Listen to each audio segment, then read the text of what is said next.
आज माँ की कोख में आकर बहुत खुश हूँ। नई दुनिया में आने को आतुर। कब 9 माह पूरे होंगे। माँ की आंखों से देखा मैंने, सब कितने खुश हैं। पिताजी तो माँ को गोद में उठाकर नाचने लगे। दादी माँ चिल्लाई, अरे नलायक, बहू पेट से है, नाती आने वाला है, उतार उसे, मेरी नाती को चोट लग जाएगी।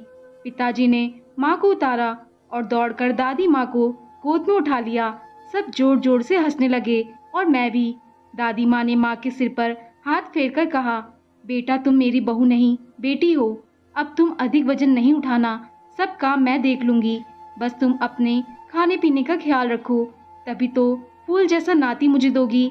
ऐसा कहकर दादी माँ ने माँ को गले से लगा लिया। मैंने भी दादी माँ को इतना पास पाकर एक तरंग महसूस की। मेरे मनचले को माँ ने महसूस किया और ममत्व से मुस्कुरा दी। कुछ दिन बाद दादी माँ के साथ कोई बुजुर्ग महिला आई। वह माँ के पेट की तरफ बैठी और उनके पेट को छूकर देखा। उसके चेहरे का रंग ही बदलते चले गया। दादी माँ से बोली, मेरा अनुभव कहता है यह लड़का नहीं, कल मुही लड़की है। दादी माँ को तो जैसे सांप सूंघ गया, चेहरा क्रोध से तमतमा उठा। माँ से बोली, उठ करम जली, बैठी बैठी मेरी छाती पर मूंग तलेगी क्या? घर के बहुत काम बाकी है, कपड़े धुलना है, खाना बनाना है और पानी भी भरना है। माँ को हिराकत भरी नजर से देखा और दादी माँ के कान में धीरे से कुछ कहा। घर में मातम सा छा गया। माँ के आंसू थमने का नाम नहीं ले रहे थे। पेट को वो प्यार से सहला रही थी। मेरा भी मन जोर जोर से रोने का कर रहा। अगली सुबह पापा ऑफिस नहीं गए। घर के बाहर एक ऑटो आकर रुक गया।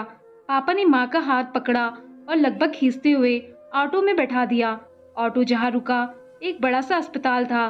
पापा ने माँ से कहा, मैंने डॉक्टर साहब से बात कर ली है, कुछ ही देर में तुम्हारा गर्भपात हो जाएगा, बस फिर सब पहले जैसा हो जाएगा। यह तो कहो कि यह मेरा दोस्त वार्ड बॉय है, तो उसने डॉक्टर से कुछ ले देकर बात पक्की कर ली, नहीं तो बाहर बोर्ड पर साफ लिखा है, यहाँ प्रसव से पूर्व लिंग परीक्षण नहीं होता और भ्रूण हत्या कराना कानूनन अपराध है। चलो इस बोझ को अब जल्दी से हटा दो।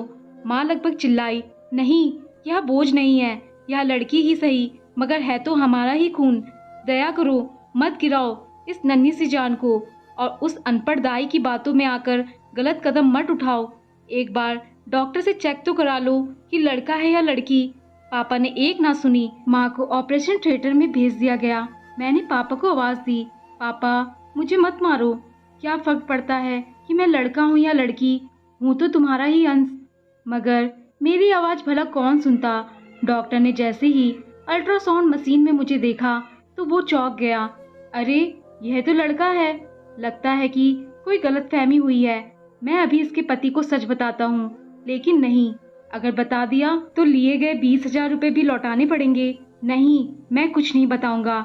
मुझे जिस काम करने के लिए पैसे मिले हैं मैं करूंगा। ऐसा बड़बड़ाते हुए उसने औजार उठाए। औजारों की आवाज ने मुझे अंदर तक कपा दिया। उसने जैसे ही मुझे बाहर निकालना चाहा, तेज धार औजार से मेरा एक पैर कट के बाहर आ गया। मेरी माँ की कोख खून से लथपथ हो गई।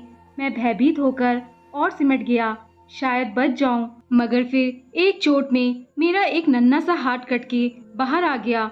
मैं दर्द से खर्रा उठा। मेरी सांसें साथ छोड़ रही थी और अंत में उस डॉक्टर रूपी राक्षस ने मेरे छोटे छोटे टुकड़े बाहर निकाल दिए। मेरे अर्ध विकसित शरीर से आत्मा बाहर निकल गई। मेरी आत्मा माँ को निहार रही थी, उसके दर्द को महसूस कर रही थी। कुछ देर में माँ को होश आ गया। पापा भी अंदर आ गए। दादी माँ भी अस्पताल आ गई थी। यह सब पापा के दोस्त ने देख लिया था। उसने पापा को सब कुछ बता दिया। पापा और दादी माँ रो रहे थे। दादी माँ तो बेहोशी हो गई थी। पापा ने डॉक्टर के गाल पर जोर से एक तमाचा मारा और चिल्लाए, तुमने पैसे के लिए मेरे बेटे को मार दिया, तुम बहुत निर्दयी और गिरे हुए इंसान हो। तभी माँ कराहती हुई बोली, गिरा हुआ डॉक्टर है और तुम लोग क्या हो, घटिया सोच वाले वहसी जानवर जिन्हें सिर्फ लड़का चाहिए। क्या लड़की का कोई अस्तित्व नहीं? मैं भी तो एक लड़की थी, तुम्हारी माँ भी तो एक लड़की थी। अगर उनके पिता ने भी उन्हें मार दिया होता तो आज तुम नहीं होते। घिन आती है मुझे तुम लोगों से। पापा, दादी माँ और डॉक्टर सिर झुकाए खड़े थे और मैं उनकी मूर्खता पर हंस रहा था। माँ के चरण छूने का असफल प्रयास कर मैं चल पड़ा ऐसी कोख की तलाश में जहाँ लड़के और लड़की में कोई फर्क ना हो। दोस्तों, आपको कहानी पसंद आई हो तो लाइक, शेयर और कमेंट जरूर करें और चैनल पर नए आए हैं तो चैनल को सब्सक्राइब करना ना भूलें